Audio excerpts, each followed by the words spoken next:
মুভির শুরুতে দেখা যায় রামনগর জেলা কোর্ট একজন ব্যক্তিকে অপরাধী বলে ঘোষণা করে আর তাকে পুলিশ নিয়ে যাচ্ছে। সেই সময় কেউ একজন তার কাঁধে হাত রেখে তাকে সান্ত্বনা দেয়।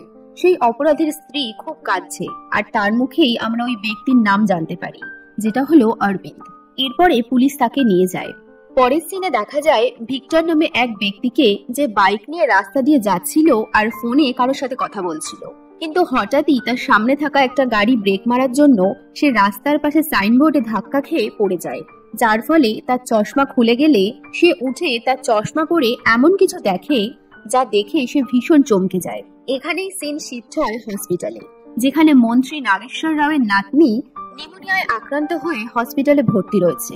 সেখানেই তার সেক্রেটারি তাকে একটা ফাইল দেয় আর একজন পুলিশ অফিসার বলে, স্যার, একটা নতুন সমস্যা হয়েছে। এখানে একটা নিউজ চ্যানেল দেখা যায় যেখানে পরের দিনের নিউজ পেপার প্রিন্টের জন্য পেপারের পেজ সাজানো হচ্ছে।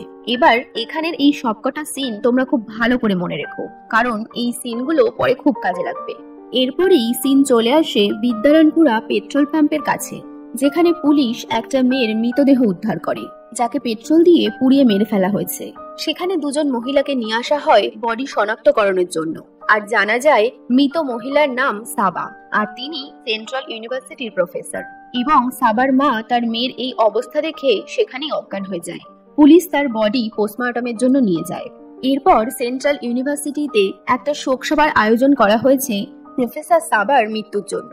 সেখানে ইউনিভার্সিটির প্রিন্সিপালের আচরণ খুব অদ্ভুত ছিল। সে বলে, সেদিন রাতে সাবা কেন রাত 10:30 অবধি কলেজে ছিল তা কেউ জানে না। শারীরিক নির্যাতন করে তাকে জ্বালিয়ে মেরে দেওয়া হয়েছে, তার জন্য কলেজের বদনাম হচ্ছে। প্রিন্সিপাল বোঝানোর চেষ্টা করে সাবা মাইনর কমিউনিটি থেকে ছিল, আর তাই আজ থেকে সাবা নামের চ্যাপ্টার ইউনিভার্সিটিতে ক্লোজ। সবাই তার কথা শুনে খুব অবাক হয়ে যায়।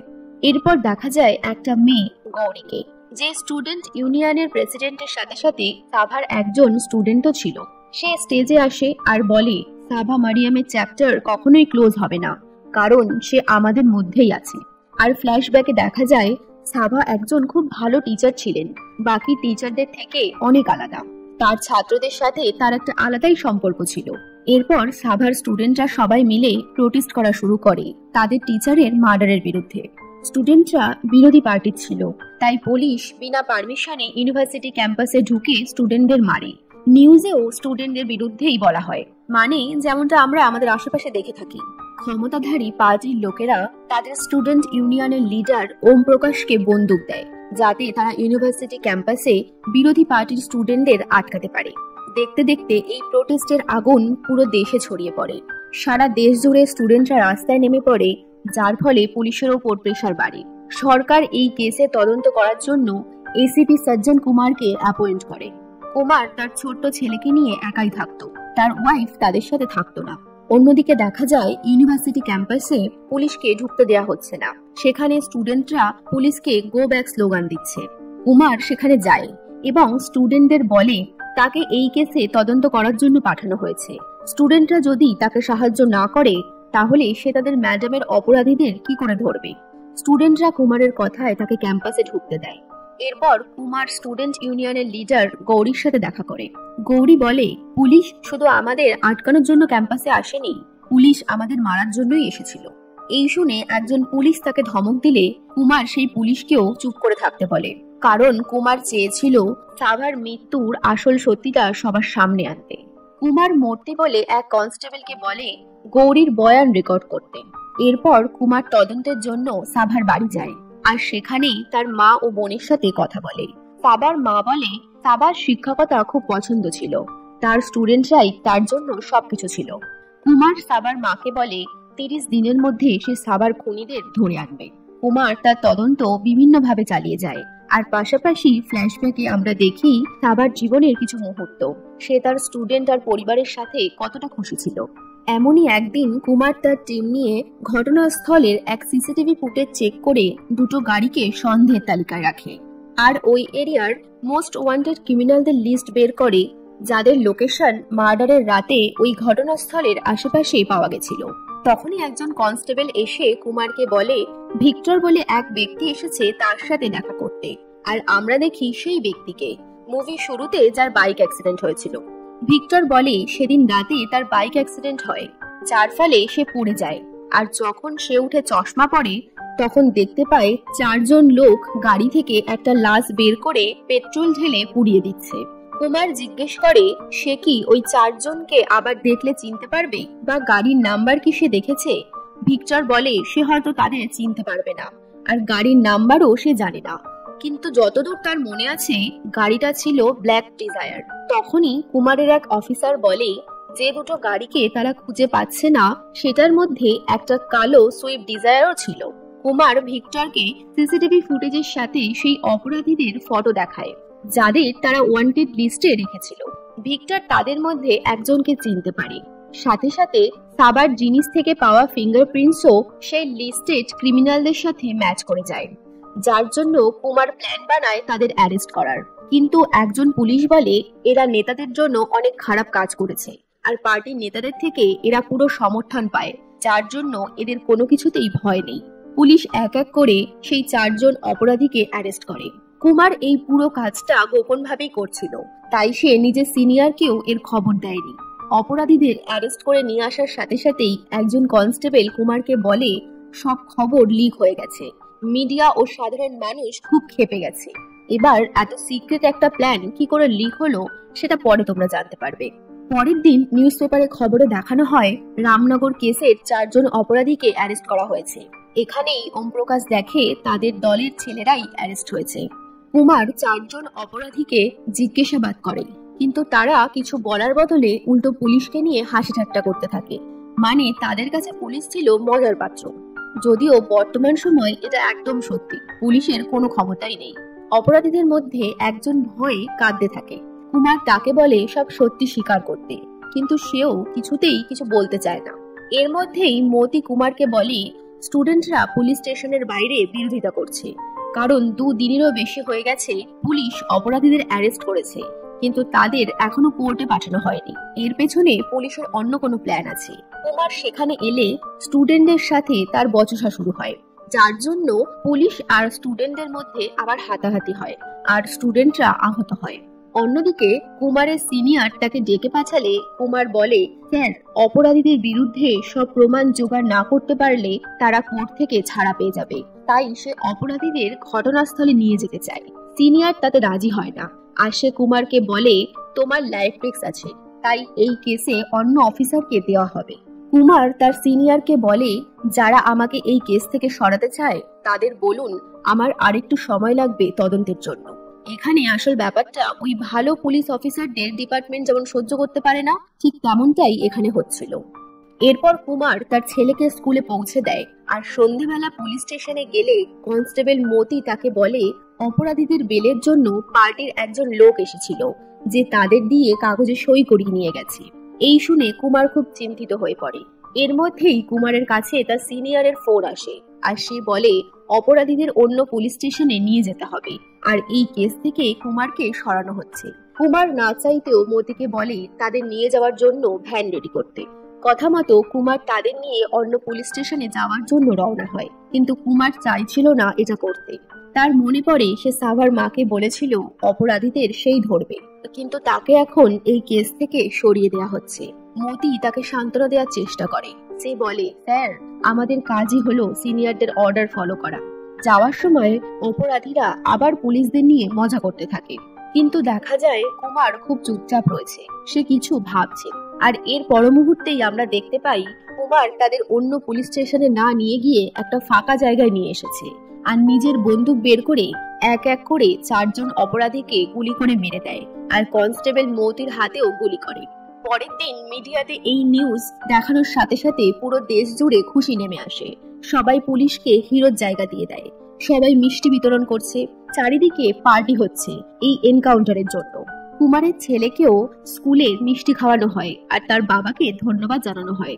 এরপর কুমার ও তার সিনিয়র একটা প্রেস কনফারেন্সে বসে, যেখানে কুমারের সিনিয়র বলে গতকাল রাতে পুলিশ অপরাধীদের নিয়ে ঘটনাস্থলে যায় তদন্ত করার জন্য, আর তখনই তারা পুলিশকে অ্যাটাক করে পালানোর চেষ্টা করে, যার জন্য পুলিশ এনকাউন্টার করতে বাধ্য হয়। সাংবাদিকরা পুলিশকে বিভিন্ন প্রশ্ন করে, আর কুমার তার উপযুক্ত উত্তর দেয়। এর মধ্যেই একজন পুলিশ কুমারকে জানায় স্কুল থেকে ফোন এসেছিল, তার ছেলের অ্যাক্সিডেন্ট হয়ে গেছে। সাথে সাথে কুমার হসপিটাল যায়। সেখানে কুমারের স্ত্রীও আসে তার ছেলের কাছে। এখানে সাবার মা এবং তার বোনকেও দেখা যায়, যারা কুমারের ছেলের খবর শুনে তার সাথে দেখা করতে এসেছে। সাবার মা কুমারকে বলে, ভগবান দেখছে, সব ঠিক হয়ে যাবে। পাশাপাশি কুমারকে জানানো হয় তার ছেলে স্কুল থেকে বেরিয়ে বাসে উঠতে যাবে, তখনই একটা গাড়ি তার ছেলেকে ধাক্কা মেরে বেরিয়ে যায়। কিন্তু সেই গাড়িতে যে নাম্বার প্লেট লাগানো ছিল সেটা নকল। অন্যদিকে কুমারের সিনিয়র তাকে ফোন করে জানায় ন্যাশনাল হিউম্যান রাইটস কমিশন থেকে তার এনকাউন্টারের জন্য তার এগেনস্টে কেস করেছে, যার জন্য তাকে কোর্টে হাজিরা দিতে হবে। অন্যদিকে দেখা যায় কুমার তখনও কিছু ইনভেস্টিগেশন করছে, যার জন্য সে সাবার ইউনিভার্সিটি আর তার স্টুডেন্টদের সাথেও দেখা করেছে। এরপর আসে সেই দিন যেদিন কুমারকে কোর্টে ডাকা হয়। সেখানে সাবার মা ও তার বোনের সাথে সাথে সাবার স্টুডেন্টরাও আসে। কুমারের হয়ে কেস লড়তে আসে রঘুরাম আইয়ার, তাই সবাই ভাবে এই কেস বেশি দূর যাবে না। এর মধ্যেই সেখানে আরো একজন উকিলকে দেখা যায় যে কুমারের বিরোধী পক্ষের থেকে এসেছিল, এ স্বামীনাথন, আর তিনি খুব কড়া ধাঁচের একজন মানুষ। এরপর কোর্টে বিচার কার্য শুরু হলে রঘুরাম আইয়ার কোর্টে একটা পুরনো কেস হিস্ট্রি শোনাতে শুরু করে। সে বলে বহু বছর আগে একটা মেয়ে বাসে করে যাচ্ছিল, তখনই এক ধনী ফাইন্যান্সারের ছেলে তাকে বিরক্ত করতে যায়, যার ফলে বাসে থাকা অন্যান্য মানুষরা চুপ করে থাকলেও সেখানেই একটা 18 বছরের ছেলে সেই ছেলেটার হাত ভেঙে দেয়, আর যার ফলে সেই ছেলেটার পিতা 18 বছরের ছেলেটাকে ফাঁসানোর জন্য অনেক চেষ্টা করে, কিন্তু আমার সিনিয়র সেটা হতে দেয় না। সেদিন আমার সিনিয়র কোর্টে একটা কথা বলেছিল, একটা দেশের সম্মান সেটাই যেটা সে তার দেশের মহিলাদের দেয়। এই কেসের কথা বলার কারণ আজকের কেসও সেদিনের মতোই, যেখানে সাবার ওপর শারীরিক অত্যাচার করে তাকে পুড়িয়ে মারা হয়েছে, আর অফিসার কুমার তার তদন্ত করার জন্য অপরাধীদের সেখানে নিয়ে গেলে তারা পালানোর চেষ্টা করে, আর তাই কুমার এই কাজ করতে বাধ্য হয়। এখানে কেউ নিজের বুকে হাত রেখে বলুক কুমার ভুল করেছে, তাহলে আমি তার সামনে দাঁড়াতে রাজি। তখনই সেখানে বিরোধী পক্ষের উকিল এ স্বামীনাথন হাত তোলে। সে বলে রঘুরাম আইয়ারের কথা তো ঠিক, সে যা বলেছে সবই ঠিক। এই বলেই সে একজন মহিলাকে কাঠগড়ায় ডাকতে চায়। জাজ অনুমতি দিলে স্বামীনাথন একজন মহিলাকে ডাকে আর বলে এই মহিলার 13 বছরের মেয়ের সাথেও 2 বছর আগে এমনই কিছু ঘটেছিল। 67 বছরের এক বুড়ো এর বাচ্চা মেয়ের ওপর শারীরিক অত্যাচার করে। যখন তার কাকা পুলিশের কাছে যায় তখন তাকেও মিথ্যে কেসে ফাঁসিয়ে জেলে পাঠানো হয়। এরপর যখন সেই বাচ্চা মেয়েটা নিজের বয়ান দিতে যাচ্ছিল তখন তাকে বিনা নাম্বার প্লেটওয়ালা একটা ট্রাক ধাক্কা মেরে দেয়। আজ অব্দি এই মা তার মেয়ের মৃত্যুর বিচার পায়নি। মিস্টার আইয়ারের কথা মতো তাহলে ওই বুড়ো লোকটাকেও মেরে দেওয়া উচিত, যেটা হবে ইনস্ট্যান্ট জাস্টিস। তাহলে তাকে কেন মারা হলো না? সে শুধুমাত্র এমএলএ বলে? কি মিস্টার আইয়ার, আপনিই তো সেই কেস লড়ছেন, তাহলে বলুন সেখানে জাস্টিস হলো না কেন? আইয়ার এই শুনে বলে এমএলএর কেস এখনো বিচারাধীন, কোর্ট এখনো কোনো ফলাফলে আসেনি। স্বামীনাথন বলে এই 4 জনকে এনকাউন্টার করা হলো, তাদের তো কোর্টেই আনা হয়নি, তাহলে তাদের কিসের শাস্তি দেওয়া হলো? কে বা কাদের লোকানোর জন্য এদের মারা হলো? এরপর স্বামীনাথন উম্যানস রাইট কমিশনের সেক্রেটারিকে কাঠগড়ায় ডাকে এবং তাকে প্রশ্ন করে কেন সে সাবার মৃত্যুতেই এত অবাক হয়েছিলেন। এমন তো আরো অনেক কেস হচ্ছে, তাহলে সেগুলোর জন্য তিনি কেন কিছু করছেন না? এর উত্তর সেক্রেটারির কাছে ছিল না। সে বলে নিউজ পেপারের হেডলাইনে এই কেসটা দেখে সে নিজেকে সামলাতে পারেনি। এরপর স্বামীনাথন একজন সাংবাদিককে কাঠগড়ায় ডাকে, যাদের নিউজ পেপারে প্রথম সাবার মৃত্যুর ঘটনাটা প্রিন্ট হয়।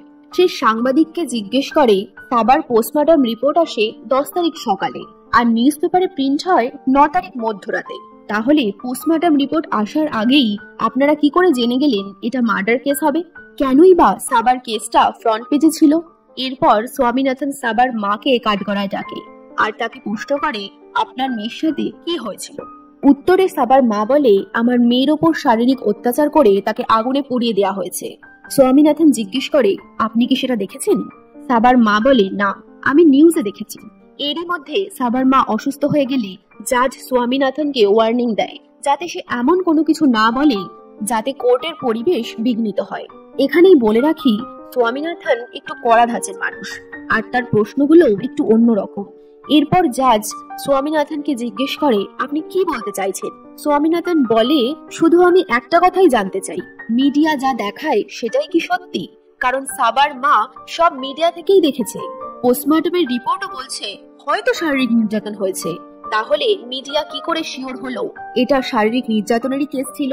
আর যদি সব সত্যি বলার জন্য মিডিয়া আর সেই সত্যিকে বেস করে শাস্তি দেওয়ার জন্য পুলিশই থাকে, তাহলে কোর্টের কি দরকার? তখনই আইয়ার বলে ওঠে, অপোনেন্টের লয়ার আমাদের সময় নষ্ট করছে। কারণ যাদের মারা হয়েছে তারা আগেও বহুবার জেলে গেছে। তারা ডাকাতি, মারপিটের সাথে সাথে খুনের মতো কাজও আগে করেছে। তাহলে তাদের বাঁচানোর জন্য এত চেষ্টা কেন? স্বামীনাথন বলে, তারা এগুলো করেনি কারণ যতক্ষণ না কোর্ট কাউকে অপরাধী বলে ঘোষণা করে ততক্ষণ তাকে অপরাধী বলা যায় না। আইয়ার বলে, তাদের বিরুদ্ধে সব প্রমাণ আছে, একজন সাক্ষীও রয়েছে যে তাদের এই কাজ করতে দেখেছে। এই বলে আইয়ার জাজের কাছে সেই সাক্ষীকে ডাকার অনুমতি চায়। জাজ তাকে অনুমতি দেয় আর স্বামীনাথনকে তার অমানবিক আচরণের জন্য ওয়ার্নিং দেয়। এরপরেই ভিক্টরকে কাঠগড়ায় আনা হয় আর আইয়ার তাকে জিজ্ঞেস করে সেদিন সে কি দেখেছিল। ভিক্টর আগের বারের মতোই যা যা দেখেছিল তাই বলে। এরপর স্বামীনাথন তাকে প্রশ্ন করতে আসে আর বলে, 4 জন বডিটা জ্বালিয়ে দেয় এটা আপনি দেখেছেন, কিন্তু ওই 4 জনের মধ্যে গাড়িকে চালাচ্ছিল? ভিক্টরের কাছে এর উত্তর ছিল না। অন্যদিকে আইয়ার বলে, 4 জনের মধ্যেই কেউ একজন গাড়ি চালাচ্ছিল, এতে কি আছে? তখনই স্বামীনাথন বলে, ওই 4 জনের কেউই গাড়ি চালাতে পারতো না, এমনকি তারা বাইকও চালাতে পারে না। তাহলে গাড়িকে চালালো? নিশ্চয়ই ওই গাড়িতে আরো কেউ ছিল যাকে এখনো অ্যারেস্ট করা হয়নি, আর এই 4 জনকে মেরে ফেলা হলো।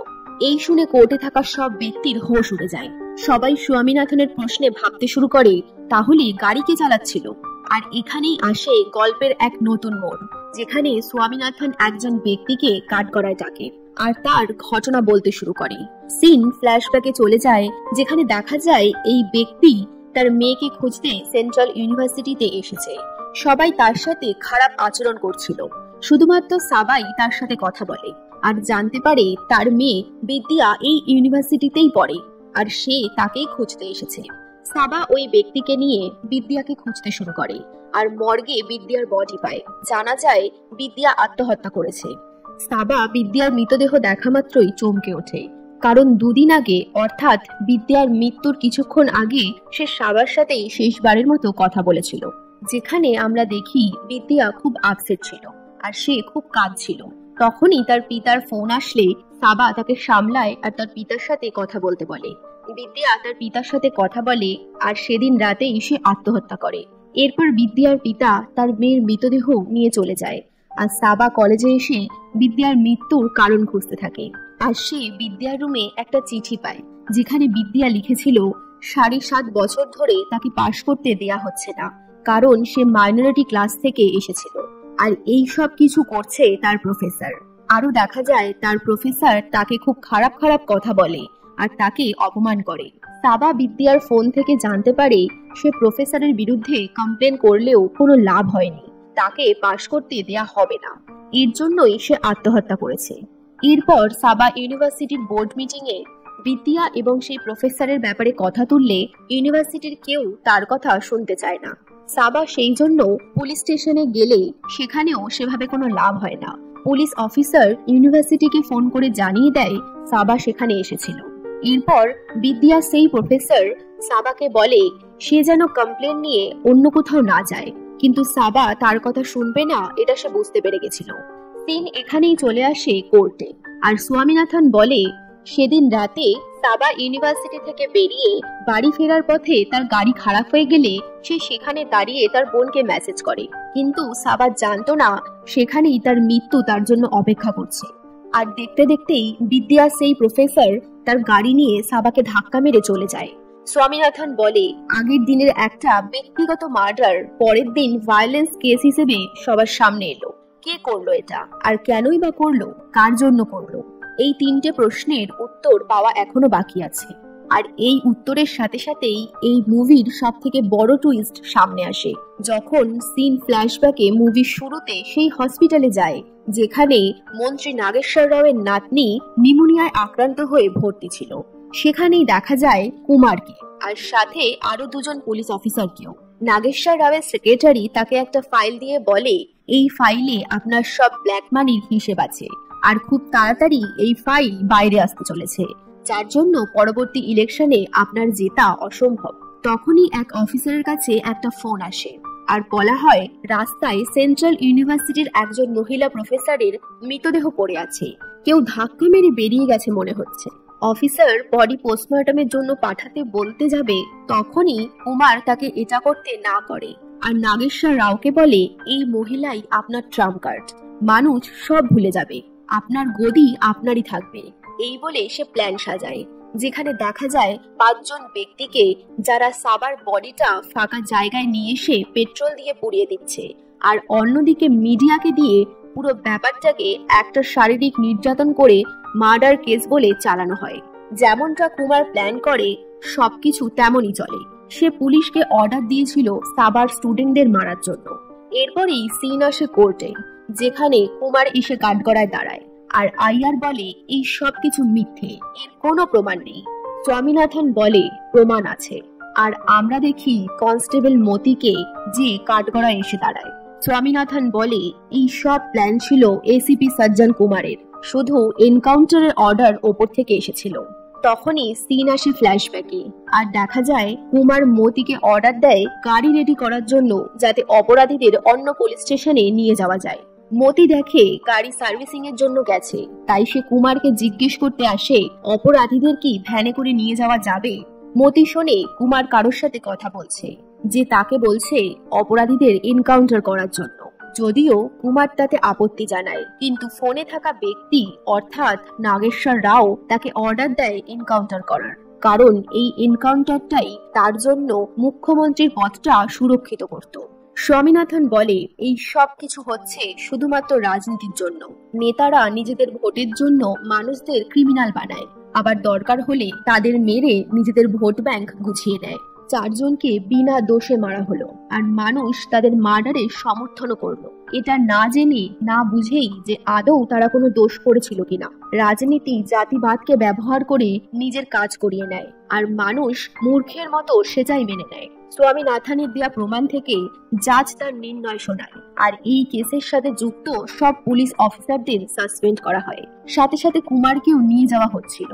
আর তখনই ফ্ল্যাশব্যাকে দেখানো হয় কুমারের ছেলের অ্যাক্সিডেন্টও ছিল নাগেশ্বর রাওয়েরই একটা প্ল্যান। আর কুমার এই সবকিছু প্ল্যান করলেও নিজের ছেলের অ্যাক্সিডেন্টের পর সে বুঝে গেছিল নাগেশ্বর রাও নিজের স্বার্থের জন্য সবকিছুই করতে পারে, তাই কুমারও আরো একটা প্ল্যান করে। আর এবার সে সাবার মৃত্যুর আসল কারণ খুঁজে বের করে, যেটা সে মতিকে দিয়ে কোর্টে পাঠায়, যাতে আসল সত্যিটা সবার সামনে আনতে পারে আর নিজের করা পাপের প্রায়শ্চিত্ত করতে পারে। এখান থেকেই সিন চলে যায় 3 মাস পর, যেখানে আসে এই গল্পের আরো এক টুইস্ট। যখন মতি জেলে কুমারের সাথে দেখা করতে আসে, কুমার মতিকে বলে তোমার লয়ার খুব ভালো, কিন্তু আমাদের পূর্বেও পরিচয় রয়েছে। আর ফ্ল্যাশব্যাকে দেখা যায় স্বামীনাথন জেলে রয়েছে, আর কুমার তার উপর টর্চার করছে। এরপর মতি বলে ওই লয়ার শুধু আপনার কেস লড়ছিল না, সে নিজের কেসও লড়ছিল। এখানেই আবার গল্প ফ্ল্যাশব্যাকে যায়, যখন লয়ার অরবিন্দ স্বামীনাথন শুধু লয়ার নয়, সাথে তিনি ছিলেন একজন আইপিএসও। কিন্তু পুলিশ ডিপার্টমেন্ট তার সততা সহ্য না করতে পেরে তাকে মিথ্যে কেসে ফাঁসিয়ে জেলে পাঠায়। যেখান থেকে সিন চলে যায় মুভির শুরুতে, যেখানে আমরা এই ব্যক্তিকেই দেখেছিলাম, আর সাথে তার স্ত্রী পদ্মাকেও, যে স্বামীনাথনকে নির্দোষ প্রমাণ করতে গিয়ে নিজের প্রাণ হারায়। সিন আসে বর্তমান সময়ে, আর দেখা যায় নাগেশ্বর রাও মুখ্যমন্ত্রী হওয়ার নমিনেশন জমা দিচ্ছে, আর অন্যদিকে গৌরী তার ইউনিভার্সিটি থেকে ইলেকশনে দাঁড়াচ্ছে, তাও আবার নাগেশ্বর রাওয়ের বিরোধী পার্টি থেকে। ওম প্রকাশ সবকিছু দেখে বুঝতে পারে পার্টি তাদের ব্যবহার করছে, যার ফলে সে নিজের পার্টির বিরোধিতা করে।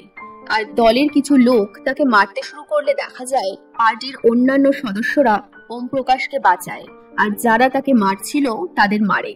পাশাপাশি নাগেশ্বর রাওয়ের কাছে একটা কল আসে, আর যে কলটা করেছিল অরবিন্দ স্বামীনাথন। এখানেই ফ্ল্যাশব্যাকে দেখা যায় বহু বছর আগে, যখন স্বামীনাথন আইপিএস এর পদে কাজ করত, নাগেশ্বর রাওয়ের পার্টির লোকেরা একটা দাঙ্গা সৃষ্টি করেছিল, যার ফলে অনেক মানুষ প্রাণ হারায়। আর সেই কেসের তদন্তের ভার আসে স্বামীনাথনের ওপর। সে তদন্তের জন্য নাগেশ্বর রাওয়ের দলের লোকেদের তুলে আনে, যার জন্য নাগেশ্বর রাও যায় স্বামীনাথনের সাথে সেটিং করতে। কিন্তু স্বামীনাথন তাকে টেনে এক চড় মারায়। সেখান থেকেই নাগেশ্বর রাও ঠিক করে স্বামীনাথনের থেকে চড়ের বদলা নেবে, যার ফলে সে পুলিশ ডিপার্টমেন্টেরই কিছু লোকের সাহায্য নিয়ে স্বামীনাথনকে মিথ্যে কেসে ফাঁসিয়ে জেলে পাঠায়। আর বোঝা যায় স্বামীনাথনের স্ত্রী পদ্মার মৃত্যুর জন্যও নাগেশ্বর রাওই দায়ী। আর এখানেই আমরা দেখি মুভি শুরুতে যখন স্বামীনাথনকে জেলে নিয়ে যাওয়া হচ্ছিল, তখন তার কাঁধে যে হাত রেখেছিল সে অন্য কেউ নয়, নাগেশ্বর রাওই। এরপরেই স্বামীনাথন রাওকে বলে, আমি তোর পেছনেই আছি, এটা শেষ নয়, এটাই শুরু। আর এমনই এক অসাধারণ সাসপেন্সের সাথে শেষ হয়ে যাচ্ছে এই মুভিটা। তো মুভির এক্সপ্লেনেশন যদি ভালো লাগে তাহলে সেটা কমেন্টে জানিও। আর তোমাদের সাথে দেখা হচ্ছে পরের ভিডিওতে। ভালো থেকো।